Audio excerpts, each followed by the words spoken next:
Bismillahirrahmanirrahim. Assalamualaikum warahmatullahi wabarakatuh. Salam sang sejati. Pada mulanya alam semesta ini tidak ada. Semuanya masih sunyi hampa. Dan yang paling dahulu adalah aku, kata Allah. Jadi tidak ada sesuatu apapun yang mendahului adanya aku. Dalam Islam, hal ini biasa disebut bahwa Allah bersifat qidam. Dahulu tidak ada yang mendahuluinya. Dan aku Allah adalah sumber daripada segala sesuatu. Sesungguhnya aku Allah adalah zat yang maha kuasa yang menciptakan segala sesuatu. Sempurnanya berasal daripada kuasaku. Di situ telah nyata tanda perbuatanku yang sebagai pembuka kehendakku. Aku menciptakan kayu bernama Syajaratul Yakin. Ia tumbuh di dalam alam yang sejak zaman ajali dan kekal adanya. Kemudian cahaya bernama Nur Muhammad. Berikutnya kaca bernama Mir'atul Hayai. Selanjutnya nyawa yang bernama Ruh Idofi. Lalu lentera bernama Kandil. Lalu permata yang bernama darah. Lalu dinding pembatas bernama hijab. Itu semua sebagai tempat kekuasaanku. Nasihat ini menunjukkan kepada kita bahwa aku Allah merupakan zat yang maha kuasa yang menciptakan segala sesuatu hanya dengan satu sabdanya, yaitu kun. Maka seketika jadilah segalanya. Semua ciptaannya sempurna sebagai pertanda perbuatan af'alnya. Aku Allah menciptakan cahaya yang diberi nama Nur Muhammad. Nur Muhammad inilah yang merupakan bibit alam semesta.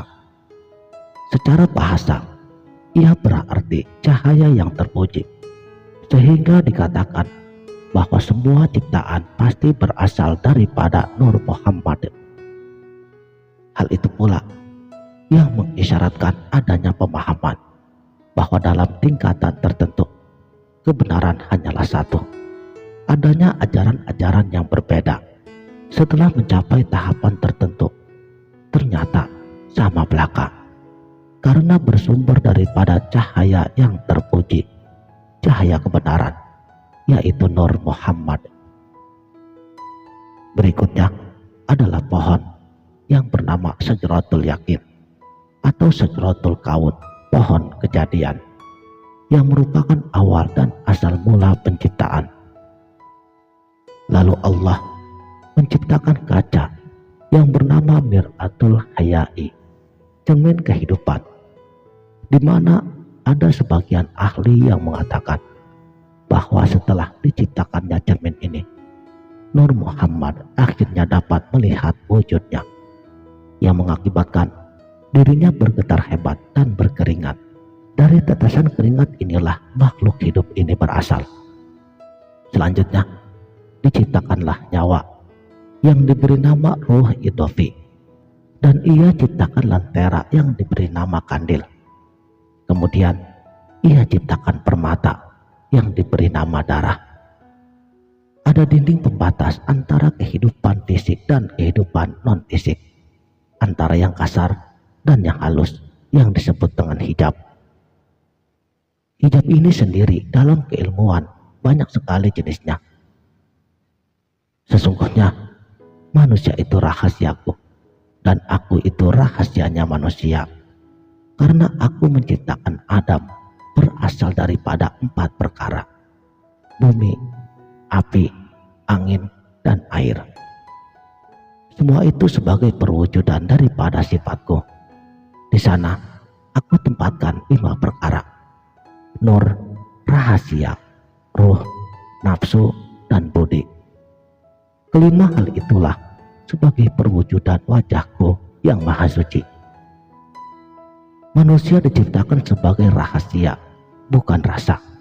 Sebab antara rasa dan rahasia Dalam keilmuan makrifatullah itu berbeda daripada Allah, dan Allah itu sebagai rahasia daripada manusia.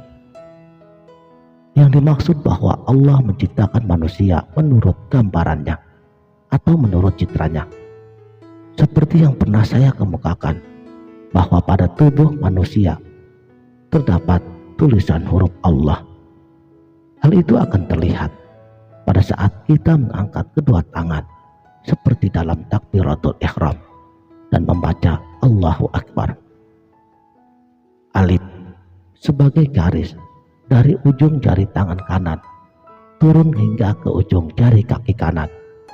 Lam pertama dari ujung jari tangan kanan turun melalui bahu kanan dan kemudian naik ke puncak kepala.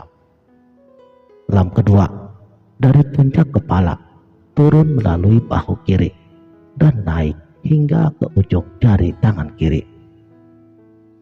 H sebagai garis dari ujung jari tangan kiri turun hingga ujung jari kaki kiri.